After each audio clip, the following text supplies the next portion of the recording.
Good afternoon to everyone tuning in. This is the first of hopefully many episodes of a Divided We Fall podcast with me, your host, Greg Beatty, and Jacob Stratton. Hi, I'm the co-host. We will be talking about two topics today. Hopefully, we're going to limit it to 30 minutes each so we don't have too long of an episode, but we're going to be talking about the Trump impeachment and the big tech censorship of conservatives and other smaller right-leaning voices. I think we'll start with the Trump impeachment. As many of you know, this is the second Trump impeachment and the first time in U.S. history that a president is impeached twice in the same term. As of right now, the House has impeached President Trump for the second time. We are waiting on the Senate to make an announcement. Mitch McConnell has not said that they will reconvene Congress until after the inauguration of President-elect Joe Biden. Therefore, we might not see a Senate trial in the near future. What do you think so far? I don't know. I like the name President-elect. I like where it's going. But so we have here the full text of articles of impeachment filed against President Trump. The single charge this time, the first impeachment was 2 charges. The second one is only 1. This one is incitement of an insurrection. The media has been saying that this is a bipartisan issue. I believe it was 10 Republicans signed on with the other Democrats. I don't personally see that as bipartisan. Honestly, I see that more as 10 Republicans against the party. But this is a 4-page impeachment bill, and all of the articles that we use will be in the description of the video as well. If you want to fact check us. There are 4 pages of impeachment filed against President Trump. Mostly we want to be canceled.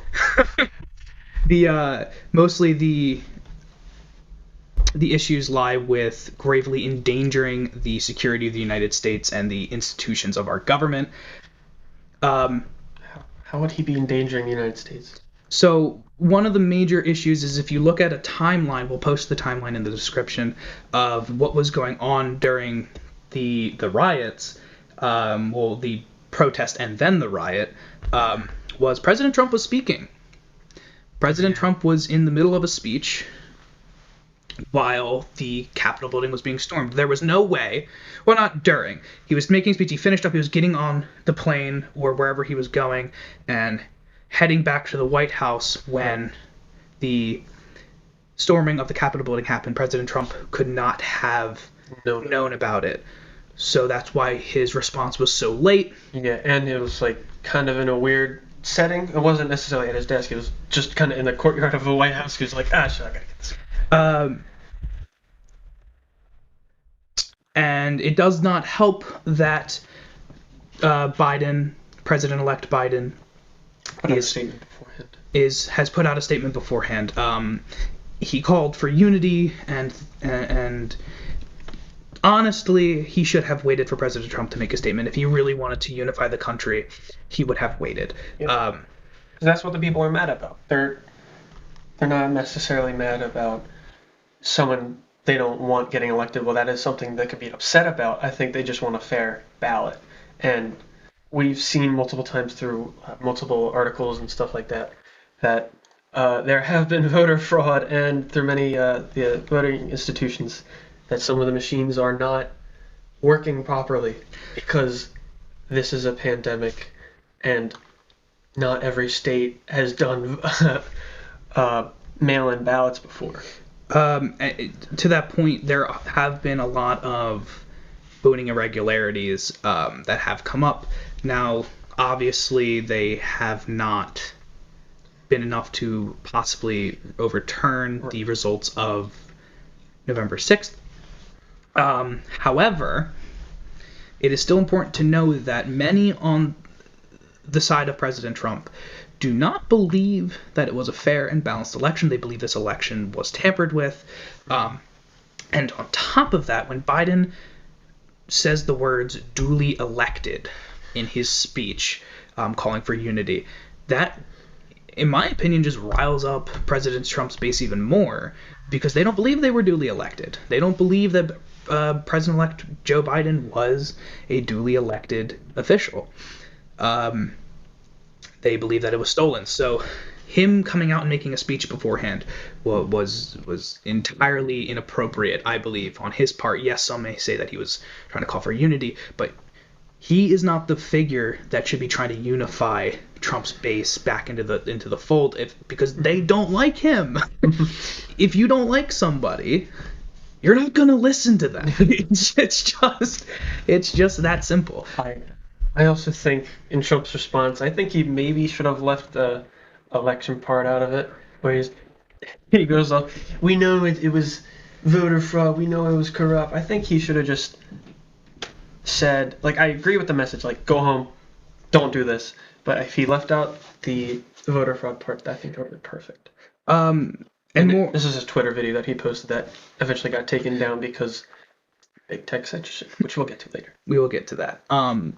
Also, a MSN National Review post.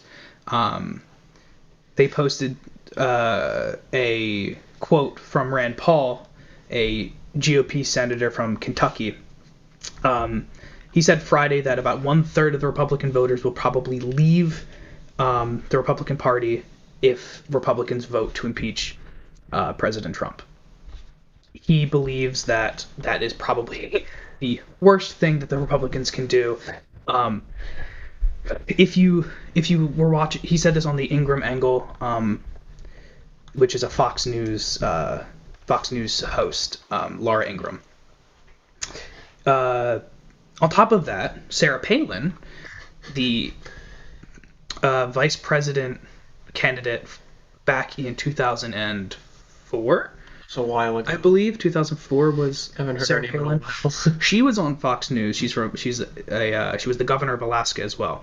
She came out and was calling for a strong third party to take over. And it's the first thing I've ever heard her say that I might have actually agreed with.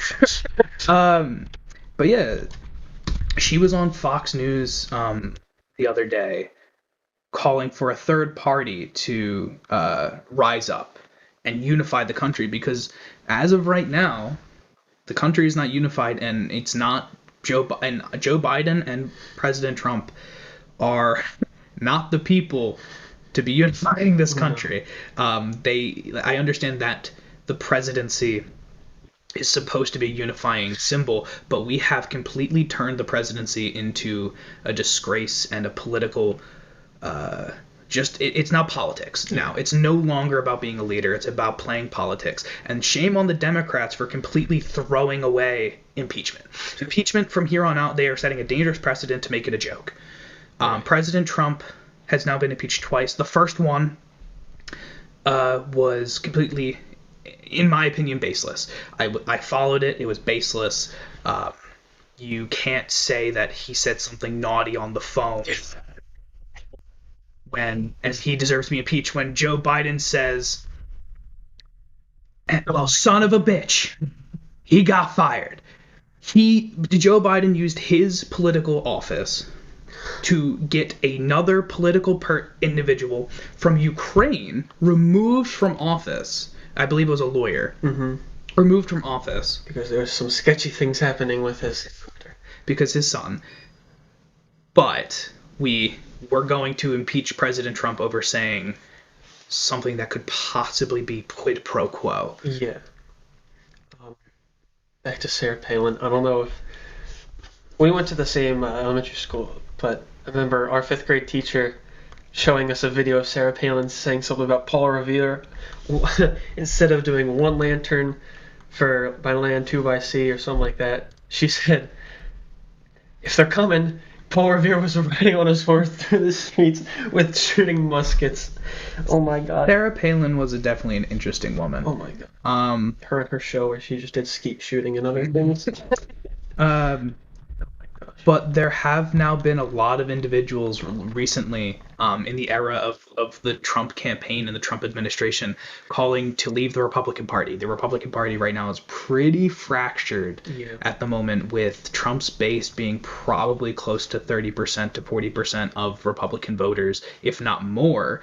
I'm just kind of, these are not actual statistics. This is me making a guess. I would say probably about half the Republican Party are hardcore Trump supporters and are Trump Republicans, and the rest of the party are probably just individuals who either liked Trump, disliked Trump, but either voted for him or voted against him, or what have you.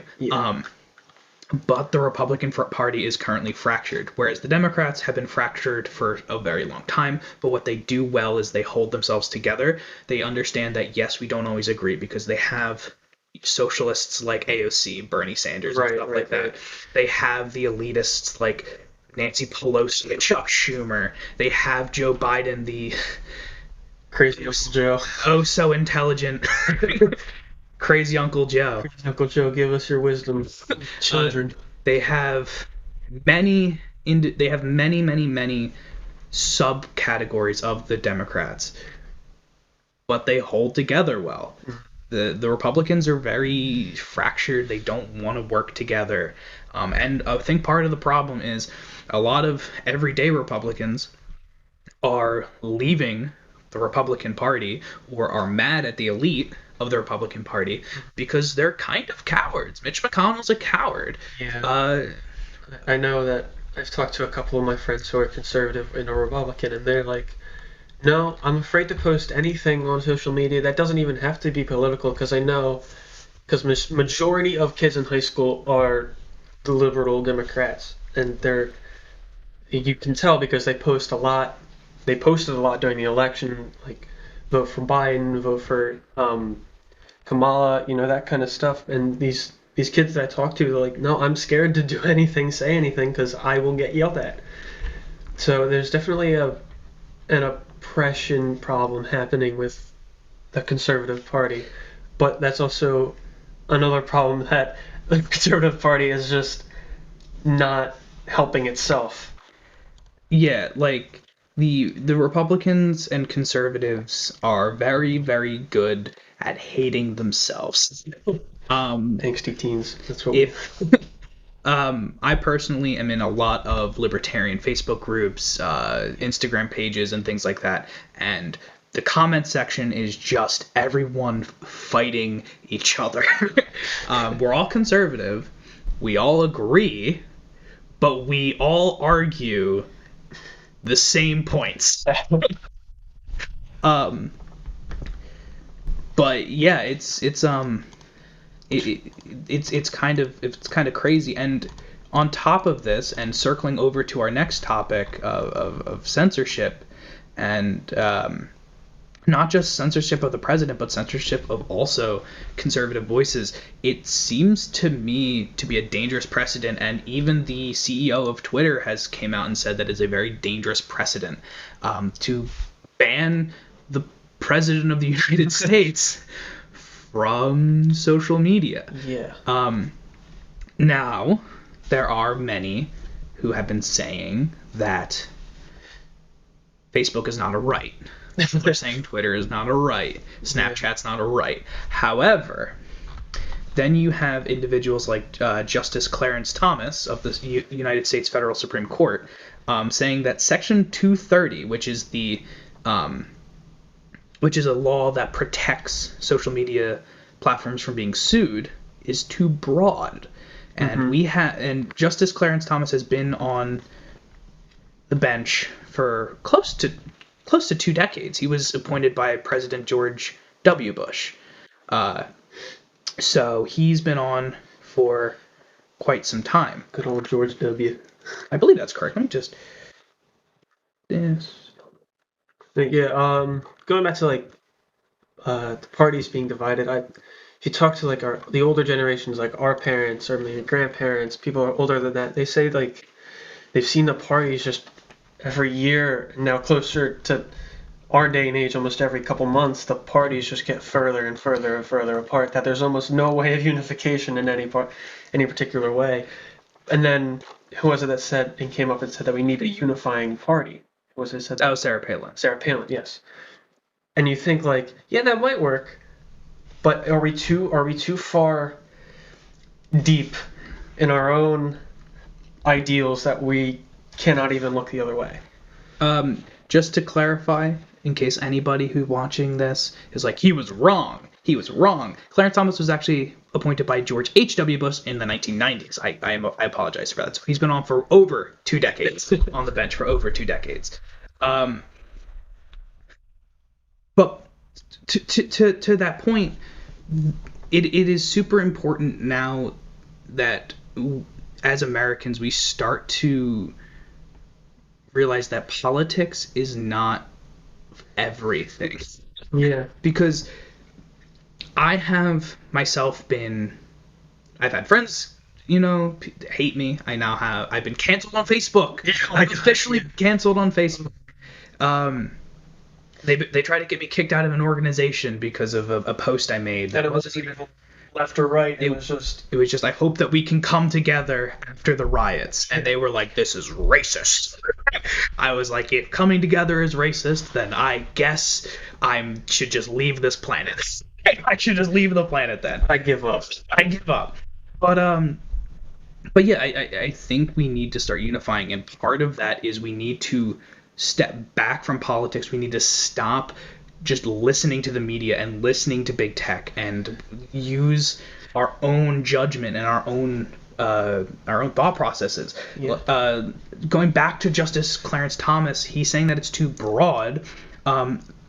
This law that was passed at the beginning of the .com era allows internet companies to avoid liability for content that has been posted by users on their platform. Now, this does not mean that these people are immune from banning. Like, they're not immune from like lawsuits of banning and things like that. I believe. I don't know if that falls under this law, but But to quote Justice Thomas himself, many courts have Many courts have construed the law broadly to confer sweeping immunity on some of the largest companies in the world. Meaning, courts have just kind of allowed big tech to do as they please for far too long. And that set a dangerous precedent to allow them to just ban and censor and stop people from posting on these platforms. They're already protected from lawsuit anyway. Why would they have a problem with President Trump posting on Twitter saying go home peacefully on Twitter? You're already protected. If people didn't like that, they can't sue Twitter. They can't sue the CEO. Why are we banning the president from Facebook? And some people are saying, oh, because he incited an insurrection. That doesn't take away his right to speak. And that doesn't, and that's not even proven. First of all, I know that might be controversial. It's not proven. The Senate has not heard it. Yes, the House has decided, but the Senate is the final say. So until it is officially confirmed in the Senate whether or not they believe that President Trump has incited an insurrection, I'm going to leave that one up for interpretation for those at home. However, yes, Facebook, Twitter, Instagram is not a right. But if you are more liberal-leaning, you believe that the Constitution is a living, breathing, malleable document. It's movable. You talk all about, oh, well, if the Founding Fathers knew you had an AK-47, they wouldn't allow you to have the Second Amendment. The Second Amendment was written for muskets, and even though they had automatic weapons back then, the pepper box revolver, they had high capacity weapons. President Monroe, I believe, or President Madison or President Monroe said that yes, it is your right to own a cannon if you want to own a cannon privately for your business. Now, I'm not saying go and buy a cannon. Don't buy a but cannon. I'm just saying Cannons nowadays could destroy a city. but I'm just saying there was weapons that were powerful back then, so they were expecting technology to advance. These weren't stupid people. Yeah. They probably knew that some form of speech was going to be Because evolved. they wrote the document in what, 1770? Not that was the Declaration of Independence, but whenever they wrote the Constitution, not too long after rifling was invented for rifles, which made them more accurate and more powerful. So they knew that these kind of things were coming. But to not just get stuck on the Second Amendment, because that can be another. Right, but that also, that's demonstrating the point that it evolves. Yes. Keeps evolving. Because that can be that can be a whole nother topic that I can go on for many hours. Going back to the First Amendment, they had to have known that forms of communication, forms of speech were going to be updated. Now, yes, big tech is a private company, but how much of a private industry is it when it dabbles with free speech? Now, this is more of an opinion. I don't believe any court in the United States has made a decision yet, but I believe that in the near future we are going to be seeing courts making decisions, even though that it is a private company, seeing a change towards, okay, these are private, however, this is a form of speech. This is a form of an extension of our First Amendment right. Similarly to that, an AK-47, an AR-15, a Remington shotgun, Glock 19 or Glock 9 millimeter is an extension of the Second Amendment. Is Facebook, is Twitter, is Snapchat an extension of the First Amendment? Right. Now, I'm not saying it is, but I'm saying in the future we might see that. Yeah. I don't know. I feel that I feel most people feel the same way. Social media is an extension of your freedom of speech, almost as if like texting is an extension. Because if you say some racist thing and texting your friend, you're not going to get canceled. You're not going to get shut down. You're not going to get banned from iMessage, are you? You never know. But that's the problem. Big Brother's always watching. That's the problem. Big Brother's always watching. Apple has records of things you say. So what's not stopping them from just pressing the button and shutting you down? Exactly. And I mean, like I said, we'll probably be seeing this more in the courts. I believe there are going to be a lot because the other day, I believe this was about 5 days ago, former Senator Ron Paul, father of Rand Paul, we talked about him earlier, reportedly got blocked from accessing his Facebook page according to community guideline standards being violated. What did he violate? He doesn't know. Nobody knows, really. Sounds like a Twitch ban to me.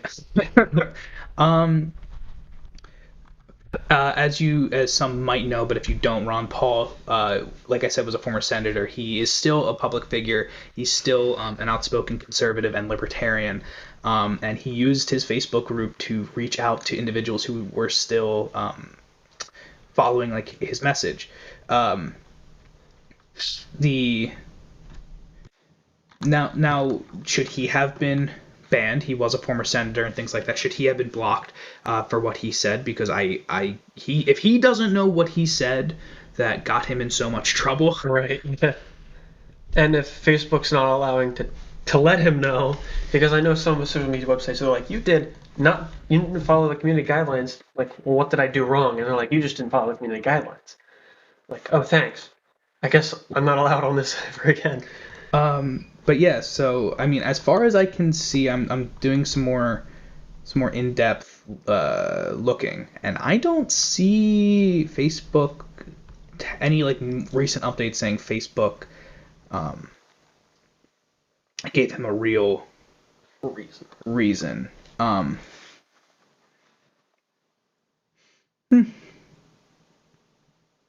Yeah, and by the looks of things, it's just probably they were mad at something that he said. And to that point, and people are going to be probably upset about this, but a lot of conservative voices are being silenced and are being censored and are being canceled on these platforms. Now, some might see it as this is justified.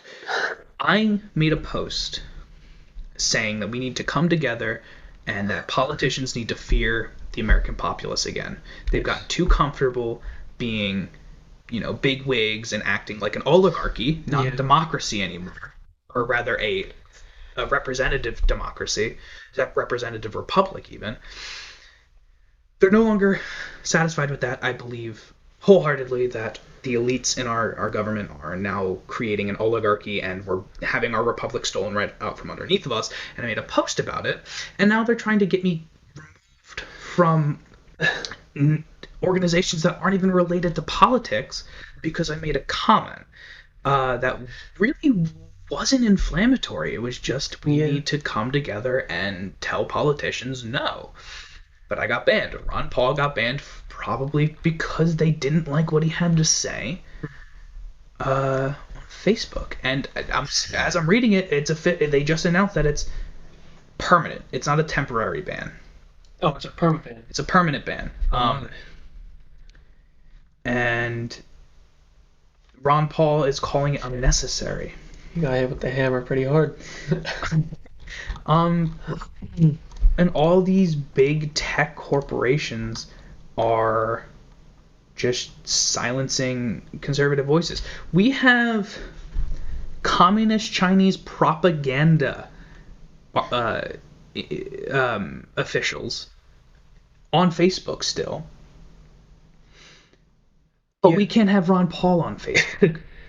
There are so many other things that we should be focusing on in terms of silencing certain groups, like racial groups, or not like race, groups that are racist, or groups that are not necessarily good, if you know what I mean. I read this thing on YouTube where there are a lot of YouTube channels that are dedicated to animal cruelty and just posting videos about abusing monkeys or something like that, and the comments are just littered with haha, that monkey, it's getting beaten up or whatever. And they're allowed to just do whatever they want. But someone like Leafy, who, I don't know if you know who Leafy is here, he has a pretty big YouTube channel, commentary. He just posted videos about stuff he talked about. Now, a couple years ago, he left YouTube because he felt that his content wasn't necessarily good anymore, or people didn't want him anymore, so he left. His content was necessarily about just like shit posting and stuff like that, and just like talking shit about some things or telling stories. Now, a lot of people liked it, but some people saw it as offensive, and then he just kind of left. He came back, I think, half a year ago, and went on kind of a stream of videos about this one person surrounding a lot of drama. But what was really interesting is that the videos themselves, the content of the videos weren't about the drama. It was him talking about the stock market and how he's been making bank on the stock markets. But the thumbnails were actually the controversy, because they had what's called clickbait, including controversy about the person. YouTube banned his channel for bullying and going against their community guidelines when that's not even what he was doing. But these other animal cruelty channels that are still alive and well on YouTube, why aren't they being focused on? So we see, this is just an instance on YouTube, but we can see multiple instances on Facebook, Twitter. I'm sure if you go out and look, you'll find them. And it's just a huge problem with the social media platforms that everything is so political and nothing is actually just like right. Nothing's good. Yeah, like if you look at a conservative podcaster, Steven Crowder, a lot of his videos have been taken down or demonetized, or he's been, for a period of time, he was even shadow banned, where if you typed in his channel, you wouldn't find any of his videos until like 20 videos down. It was a lot of people talking about Steven Crowder, or it wasn't even his channel. It was people doing reviews of his channel, or some interviews with him on the Blaze.tv, some of his interviews with Fox News and CNN and things like that. But it wasn't his content. It was, other people posting about his content. Mm-hmm. And Steven Crowder, I mean, he is a comedian. He's not purely serious all the time, Yeah. which is why a lot of people do love him, and because he can turn that switch on and off. Right. And he likes to implement comedy into his bits. And he's not, his content isn't purely conservative. He gives both points of views, and he does shit on both sides when they're wrong. But he's been shadow banned. He's been canceled. He's been everything in the book, except for straight up permabanned. And if we can link his YouTube in the description as well if you want to check him out.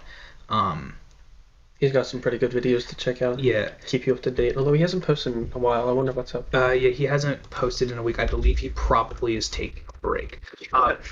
But even not even just that. If we go back to the point of one person being banned and another person not being banned, Congressman Ted Budd posted on Twitter saying, "Big tech silences a sitting American president while they do nothing to quote-unquote moderate Iranian leaders or communist Chinese propaganda.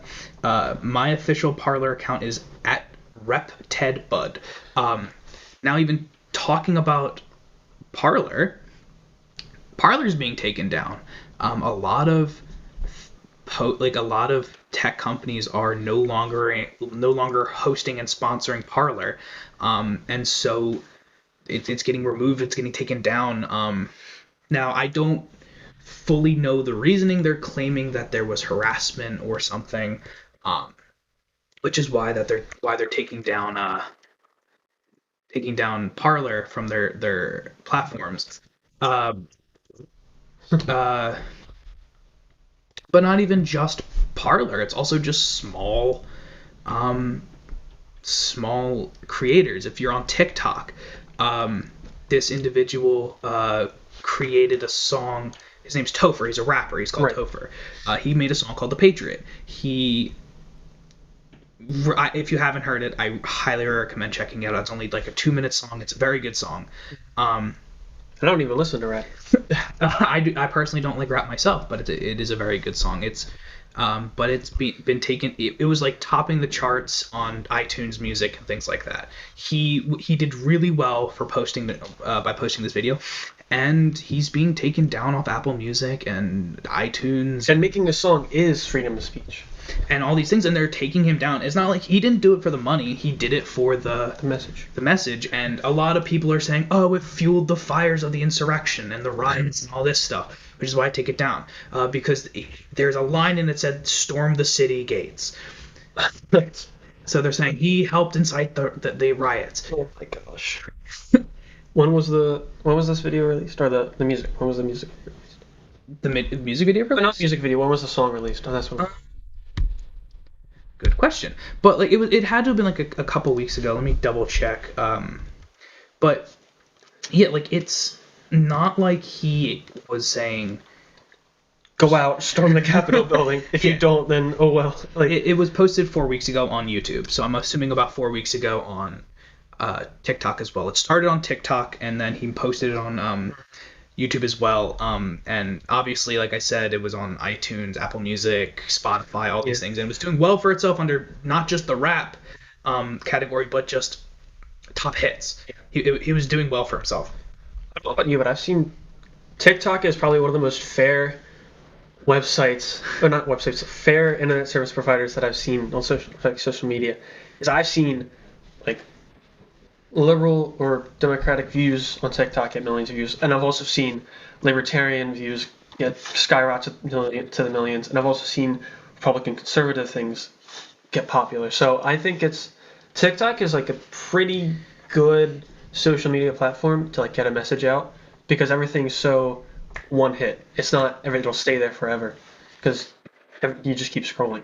Yeah, and I mean I can agree to a little bit, because I do follow some conservative-leaning individuals on, like creators on TikTok, and they are also getting shadow banned. They are having videos taken down for community guidelines. But you have a black woman doing whiteface and insulting an entire race of white women allowed to stay up, but if somebody says that's not okay, they're called a racist. They're taken down. They're a racist. Now, I'm not saying like any form of racism is okay. Any form of racism is bad, but that includes doing whiteface. That includes doing blackface. That includes painting your face red and going out wearing a feather dress. Like, you can't, like, That includes yellow face. it's just inappropriate. You can't have one and not the other. It's both ways. Like, it's all inappropriate. You can't have a black man paint his face yellow, run out in the streets and start, imitating Asians. It's still racist, just as if a white person did blackface. It's all racist, and it's all bad, and it's all condemnable. But you have TikTok creators, small creators, like a couple thousand, followers, tens of thousands of followers, which are fairly small compared to the Charlie D'Amelio's and large TikTok creators that have millions of followers. Whatever her name is. Who will do a commentary and say this is wrong, and then get taken down. You even have black creators who I follow, Topher, who did, I don't know if he did a review of this specific woman, but he did reviews of saying racism is bad, and he's been taken down. He's like a black individual. Like, he's been taken down for saying racism to any degree is wrong.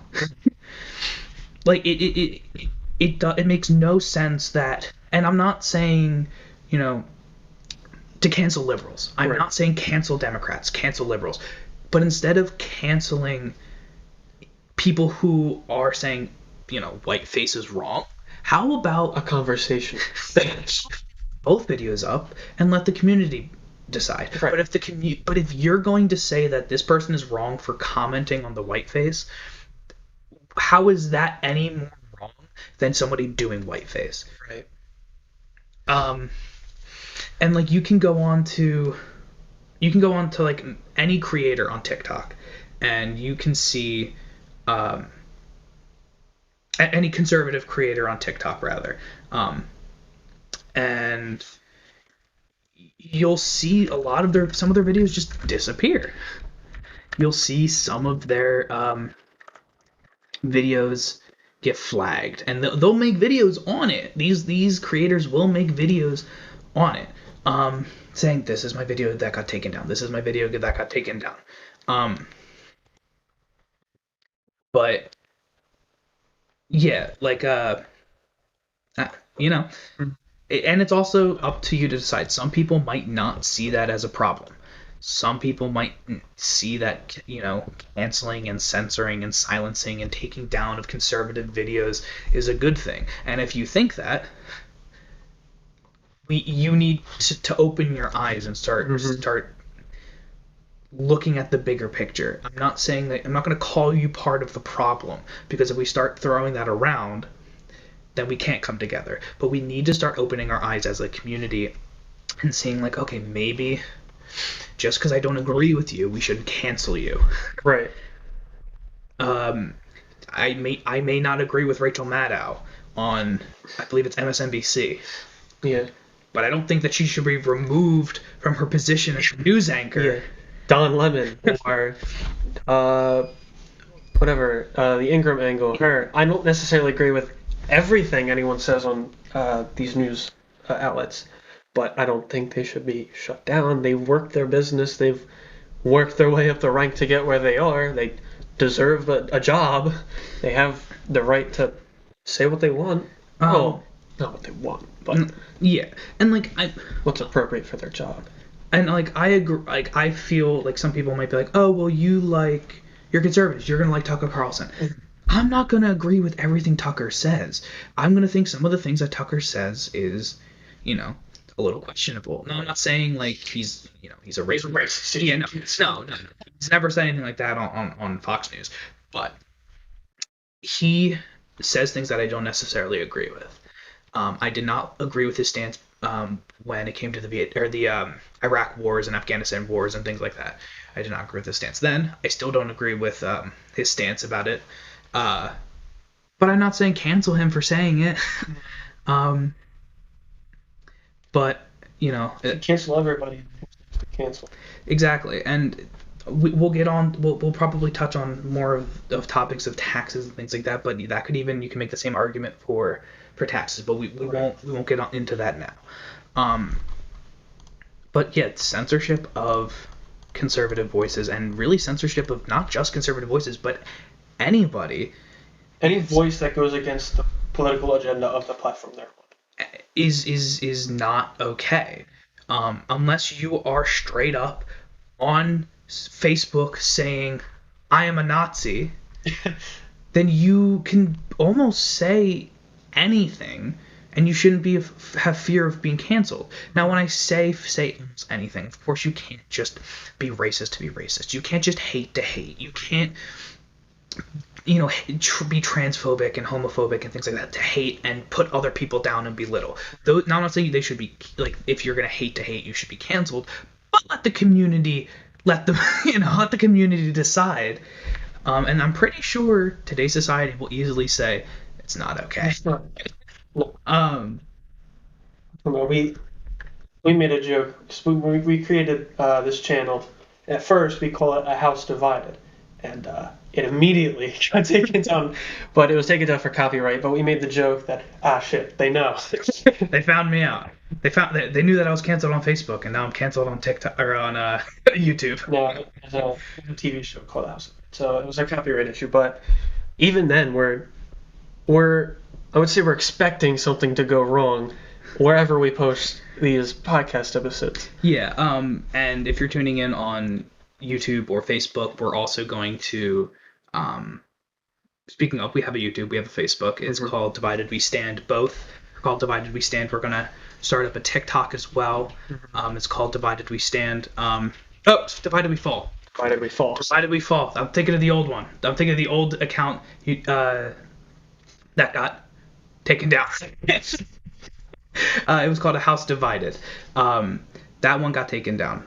It's Divided We Fall on Facebook, Divided We Fall on YouTube, and Divided We Fall on TikTok. We might make an Instagram as well. We're going to eventually start doing live streams, and we're going to not move away from the pre-recorded, but we're going to try and do live streams. We're going to try and do those things. We're going to have clips and, Yeah.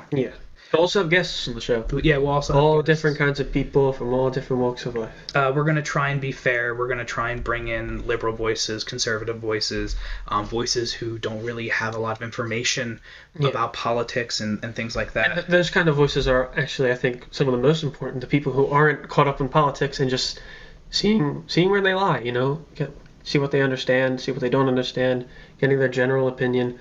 Because I think, I don't want to generalize or stereotype, but the people who don't read articles, don't watch the news, are some of the majority people who live an everyday life. They're the ones who are the majority of people who just who will blindly vote for someone because they say something they like. Yes, the problem with a lot of today is we are letting extremists run the show. We have extremists on the right, we have extremists on the left, and we have a large group of people in the middle who just are there. And being able to bring in those voices of people who are just there and getting them educated and involved so that we don't allow these extremist groups to just be the loudest to take over is super, super, super important. But yeah, I think we're gonna wrap this one up a little early. Yeah. I don't want to eat up any more of anyone else's time. So I don't want to stretch anything out too thin where we're just kind of... Yeah, and then we're just doubling back and repeating ourselves. I want to thank everybody for tuning in to our first episode. We're going to be trying to post, I guess, once a week. Yeah. But we'll keep social media things up to date. Yeah, we'll constantly be making Facebook posts. We'll make announcements. But we will try to be posting at least once a week, preferably on the weekends, because we are both still in school. So, yeah. Yeah. Thank you. Adios.